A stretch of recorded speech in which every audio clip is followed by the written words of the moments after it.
Hello friends, welcome back to Civil Tamil.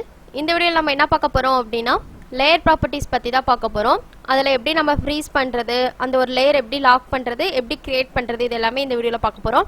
வீடியோக்குள்ள போறதுக்கு முன்னாடி சேனல் சப்ஸ்கிரைப் பண்ணாதீங்க, சப்ஸ்கிரைப் பண்ணிக்கோங்க, கூடவே பெல் பட்டன் கிளிக் பண்ணிக்கோங்க. சோ இப்போ ஒரு சின்ன ஆப்ஜெக்ட் கிரியேட் பண்ணிக்கிறேன். சோ லைன் டூல் வச்சு ஒரு ரெக்டாங்கிள் ஒரு ஸ்கொயரோ ஏதாவது ஒன்னு கிரியேட் பண்ணிக்கலாம். சோ F8 ஆன் பண்ணிக்கோங்க.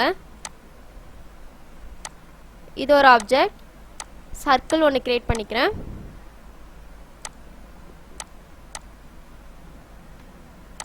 சோ இந்த மாதிரி டிஃபரண்ட் ஷேப்ல இருக்கு அப்படினா இப்போ இதுக்கு நாம லேயர் ப்ராப்பர்ட்டீஸ் கொடுக்கணும். ஓகேவா? லேயர் ப்ராப்பர்ட்டீஸ் எதுக்காகன்னு பாத்தீங்கன்னா இப்போ நாம ஒரு பிளான் கிரியேட் பண்றோம் அப்படினா அந்த பிளான்ல வந்து வால், விண்டோ, டோர் இது எல்லாமே இருக்கும் இல்லையா, அதை வந்து டிஃபரன்ஷியேட் பண்ணி காமிக்கிறதுக்காக தான் நம்ம வந்து லேயர் ப்ராப்பர்ட்டீஸ் எடுக்கிறோம். அதே போல டிஃபரன்ஷியேட் பண்றது ஒன்று, அதே போல என்னன்னு பார்த்தீங்கன்னா நம்ம செலெக்ஷன் பண்றோம் இல்லையா, நம்ம கம்ப்ளீட் பண்ணக்கப்புறம் ஏதாவது ஒரு பர்டிகுலர் ஆப்ஜெக்டை நம்ம வந்து மாற்றணும் அப்படின்னா கூட நம்ம இந்த லேயர் ப்ராப்பர்ட்டீஸ் யூஸ் பண்ணி ஈஸியாக ஐடென்டிஃபை பண்ணி நம்ம சேஞ்ச் பண்ணிக்கலாம். ஓகேவா? இப்போ ஃபர்ஸ்ட் லேயர் ப்ராப்பர்ட்டீஸ் அப்ளை பண்ணிடலாம். அதுக்கு வந்து பார்த்தீங்கன்னா இந்த இடத்துல லேயர் ப்ராப்பர்ட்டீஸ் அப்படின்னு சொல்லிட்டு ஒரு ஆப்ஷன் இருக்கும் லேயர்ஸ் அப்படின்ற பேனலில். அது கிளிக் பண்ணிங்க அப்படின்னா இந்த மாதிரி ஓப்பன் ஆகும். ஓகேவா? இதில் நம்ம என்ன மாதிரியான கலர்ஸ் எந்த ஒரு ஆப்ஜெக்ட்டுக்கு தேவைப்படுது அப்படிங்கிறத நம்ம இந்த இடத்துல கொடுத்துக்கலாம்.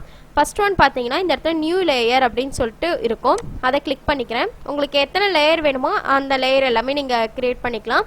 இந்த லேயர் 1 இருக்குது பார்த்தீங்கன்னா, இதுக்கு நீங்கள் ரீநேமும் பண்ணிக்கலாம். இப்போ எக்ஸாம்பிளுக்கு பிளான் அப்படின்னா நீங்கள் வால், விண்டோ, டெக்ஸ்ட் இந்த மாதிரி கூட கொடுத்துக்கலாம். இப்போ நான் வால்னு கொடுக்குறேன்.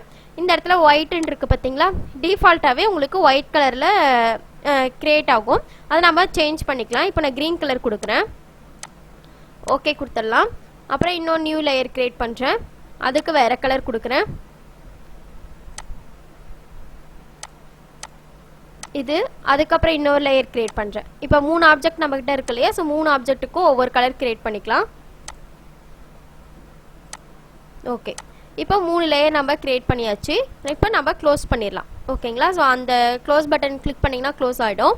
இப்போ நம்ம அப்ளை பண்ணணும். இப்போ நம்ம கிரியேட் பண்ணியாச்சு, அடுத்து நம்ம அப்ளை பண்ணணும். இதுக்கு நம்ம இந்த இது ஃபுல்லாக செலக்ட் பண்ணிக்கிறேன். இதுக்கு வந்து க்ரீன் கலர் கொடுத்துக்கிறேன். அடுத்து எஸ்கேப் கொடுத்துட்டு இந்த இதுக்கு ஒரு கலர் கொடுத்துக்கலாம். இது எல்லாத்துக்கும் சேர்த்து இன்னொரு கலர். ஓகேங்களா? ஸோ இப்போ நம்மளுக்கு 3 ஆப்ஜெக்ட்டுக்கும் கலர் லேயர் ப்ராப்பர்ட்டீஸ் அப்ளை பண்ணியாச்சு. இதுக்கப்புறம் இப்போ எனக்கு வந்து இந்த சர்க்கிள் மட்டும் செலக்ட் பண்ணணும், இது ரெண்டும் வேண்டாம் அப்படின்னா என்ன பண்ணலாம்னா இந்த லேயர் ப்ராப்பர்ட்டீஸ் இந்த இது டவுன் ஏரோ கிளிக் பண்ணிங்க அப்படின்னா இந்த க்ரீன் கலர் இருக்குது பார்த்தீங்களா, இந்த க்ரீன் ப்ளஸ் இந்த லேயர் 1 இருக்குது பார்த்தீங்களா, இது ரெண்டையும் நம்ம லாக் பண்ணிடலாம். ஓகேங்களா? லாக் பண்ணிட்டீங்கன்னா இந்த லேயர் 2 அப்படிங்கிற அந்த சர்க்கிளோட ப்ராப்பர்ட்டி மட்டும்தான் நம்மளுக்கு அன்லாக்ல இருக்குது. இப்போ நான் ஹோலாக செலக்ட் பண்ணுறேன். இப்போ பார்த்தீங்கன்னா இந்த சர்க்கிள் மட்டும்தான் நம்மளுக்கு செலக்ட் ஆகும். இப்போ மூவ் கொடுத்தீங்க அப்படின்னா இது மட்டும்தான் மூவ் ஆகும், இது ரெண்டும் அப்படியே தான் இருக்கும். லைக் லாக் பண்ணியாச்சு. ஓகேங்களா? அது வந்து நீங்கள் எந்த ஒரு மாடிஃபிகேஷனும் பண்ண முடியாது, எந்த இடத்துலையும் மூவ் பண்ண முடியாது. ஸோ ஸ்டேபிளாக அதே இடத்துல இருக்கும். இப்போ நான் அன்லாக் பண்ணிடுறேன். இதையும் அன்லாக் பண்ணிட்டீங்க அப்படின்னா இப்போ உங்களுக்கு எல்லாமே செலக்ட் ஆகும். ஓகேங்களா? இது வந்து பார்த்தீங்கன்னா ஆப்ஜெக்ட் நம்மளுக்கு விசிபிள் ஆகும், பட் லாக் பண்ணி வைக்கிறது.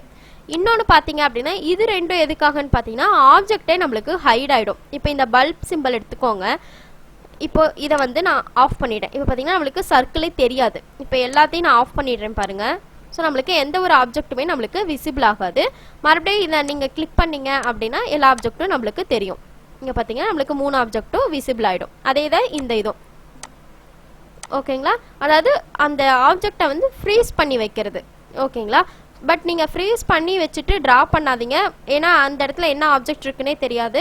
அதனால் லாக் பண்ணிக்கிட்டீங்க அப்படின்னா பெஸ்ட்டாக இருக்கும். ஓகேங்களா? ஸோ உங்களுக்கு வந்து செலெக்ஷன் பண்ணுறனாலும் சரி, இல்லை உங்களுக்கு அந்த ஆப்ஜெக்ட் வந்து டிஸ்டர்பாக இருக்குது ட்ரா பண்ணுறதுக்கு அப்படின்னாலும் நீங்கள் அந்த இடத்துல லாக் பண்ணிட்டீங்க அப்படின்னா உங்களுக்கு அடுத்த ஸ்டெப் மூவ் ஆகிறதுக்கு ஈஸியாக இருக்கும். பெரிய ப்ராஜெக்டாக இருந்தாலும் பர்டிகுலராக ஏதாவது சேஞ்ச் பண்ணணும் அப்படின்னாலும் நீங்கள் இந்த மாதிரி சேஞ்ச் பண்ணிக்கலாம். ஓகேங்களா? ஸோ லேயர் ப்ராப்பர்ட்டீஸ் நம்மளுக்கு நிறைய இடத்துல ஹெல்ப்ஃபுல்லாக இருக்கும். அதனால் மறக்காமல் நீங்கள் ஒரு பிளான் கிரியேட் பண்ணாலும் சரி, எந்த ஒரு ஸ்ட்ரக்சர் போட்டாலும் நீங்கள் அதுக்கு வந்து லேயர் ப்ராப்பர்ட்டி அப்ளை பண்ணிட்டீங்க அப்படின்னா நிறைய இடத்துல நம்மளுக்கு யூஸ்ஃபுல்லாக இருக்கும். ஓகேவா? ஸோ இந்த வீடியோ டவுட் இருந்துச்சுன்னா கமெண்ட் பண்ணுங்கள், வீடியோ ஷேர் பண்ணுங்கள், லைக் பண்ணுங்கள், சேனல் சப்ஸ்கிரைப் பண்ணிக்கோங்க. தேங்க்யூ.